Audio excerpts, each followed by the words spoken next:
Selamun aleyküm arkadaşlar. Evet, karşınızda gene göl balıklarından sudak ya da tatlı su levreği diye de geçiyor. Genelde sudak değil de levrek diyorlar.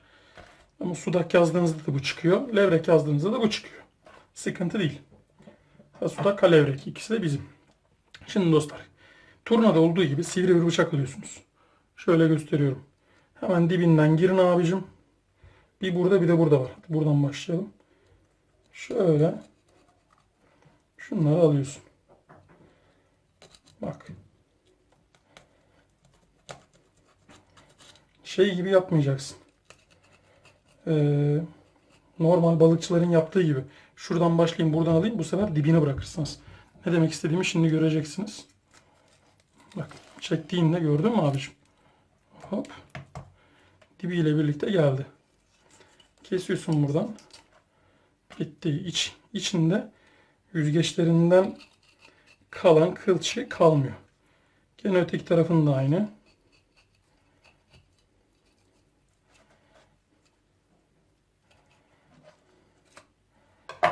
Çekiyoruz abi. Bıçakla tutalım. Batıyor. Gördün mü? Bitti. Yüzgeçler tamam. Üst yüzgeçler. Alt tarafta zaten bir tek şu var. Onu da böyle yandan girdin mi çek çıkart. O da bitti. Bu kadar basit. Evet. Sudak temizleme olayı tamam. Şimdi kafasını ayırıyoruz.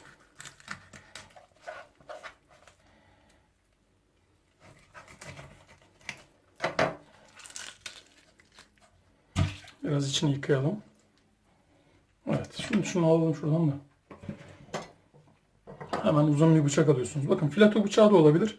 Böyle uzun bir bıçağınız varsa da yapabilirsiniz. Mevzu zaten balığın öteki tarafına çıksın yeterli. Bitti. Bu kadar. Arkadaşlar gene göl balığı olduğu için bu diğer balıklara göre biraz daha ucuz. Tabi levrek. Levrek diye geçtiği için bir turnayla aynı kefeye koymayın. Ona göre pahalı.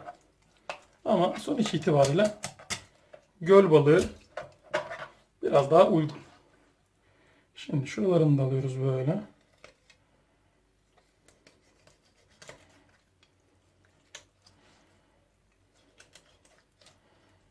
Çektin mi iyi gelir.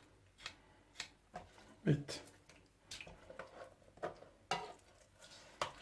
Evet.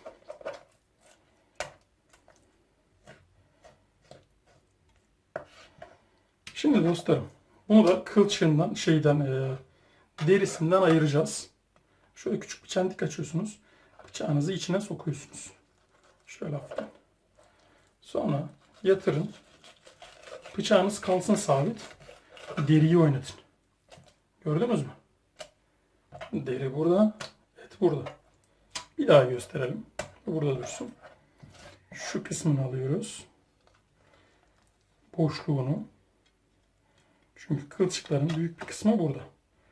Levrek turnaya göre biraz daha tabii ki de kılçıksız.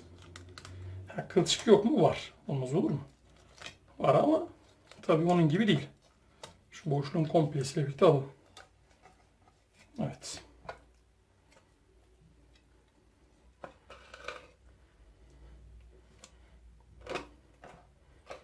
Evet. Bu kadar basit. Hemen gene bir çentik açıyoruz şuradan. Şöyle içine sokuyoruz. Bıçağınızı yatık tutun. Sabit kalsın bıçak. Siz sadece deriyi oynatın. Bakın. Bitti. Hop. Gördün mü? Olay bu. Ondan sonra bunları kenara ikinci balığı alalım. Bunun hiç pulu bile yüzülmedi arkadaşlar. Hemen gene aynı şekil dalıyoruz şuradan. Ta baştan çıkalım.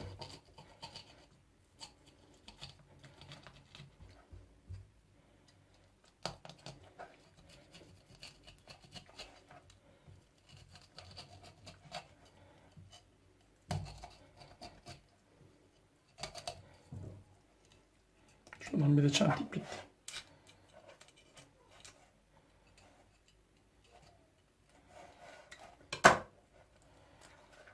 Hemen tuttuğumuz gibi çekiyoruz. Sonuna kadar çıkıyor. Bu kadar basit. İşi bilince iş adama basit gelir arkadaşlar. Mevzu işi bilmek, işi anlayabilmek. Sadece bilmek yetmez. Anlamak da önemli.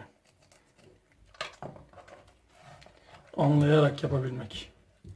Şunu da çıkarttık mı? Tamam. Ve şimdi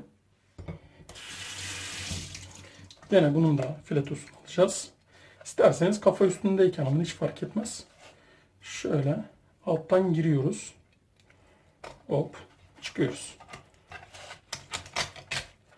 Bitti. Şöyle hemen şuradan da vuralım kafasına. Bitti. Hemen geriye doğru. Hop yatır. Gene keza böyle. Şuradan ağrı sok. Orta kılçık çok kalın. Şöyle dipten ağrı yapalım hatta.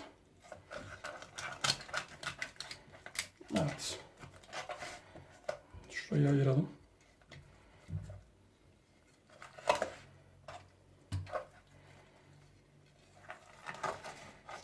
Ve yüzdük. Kafayla birlikte yallah.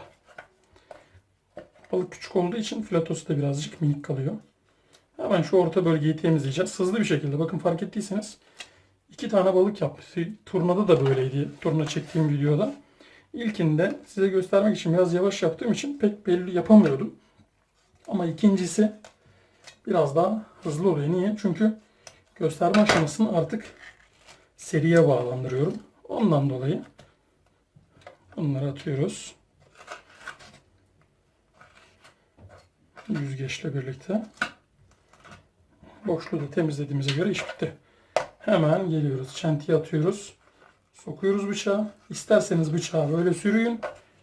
İsterseniz pulu çekin. Hop. Bitti. Gördün mü? Yallah. Çek bu tarafa. Hop. At.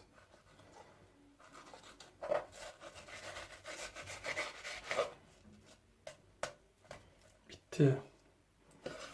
Yallah. Olay bu kadar basit arkadaşlar. Evet. Sudağımız da hazır. Şimdi dostlarım bunu da aynı şekilde turnada olduğu gibi una bulayacağız ve kızgın yağın içine atacağız. Arkadaşlar şunu unutmayın. Deniz balığıyla göl balığı bir değildir. Göl balığı her zaman yağsızdır, kurudur. Ama deniz balığı soğuk vesaire bunlardan dolayı hep yağlı olur. Yağlı hayvandır. Şimdi pişim aşamasında görüşürüz arkadaşlar. Hiçbir yere ayrılmayın. Hadi bakalım. Evet sevgili dostlar. Geldik ateşe yağı koymaya. Şöyle bir miktar koyalım. Ve ısınmasını bekleyelim arkadaşlar. Yani ben bekleyeceğim. Siz beklemeyeceksiniz. Siz yaklaşık 1-2 saniye sonra hemen buraya düşeceksiniz. Hadi bakalım. Yağ ısındıktan sonra görüşürüz. Cos yanından ağrı atacağız hadi. Bir ayrılma. Arkadaşlar. Yağ artık kızdı. Artık levreklerimizi yağ ile buluşturabiliriz Allah'ın izniyle. Bismillahirrahmanirrahim. Bak şimdi.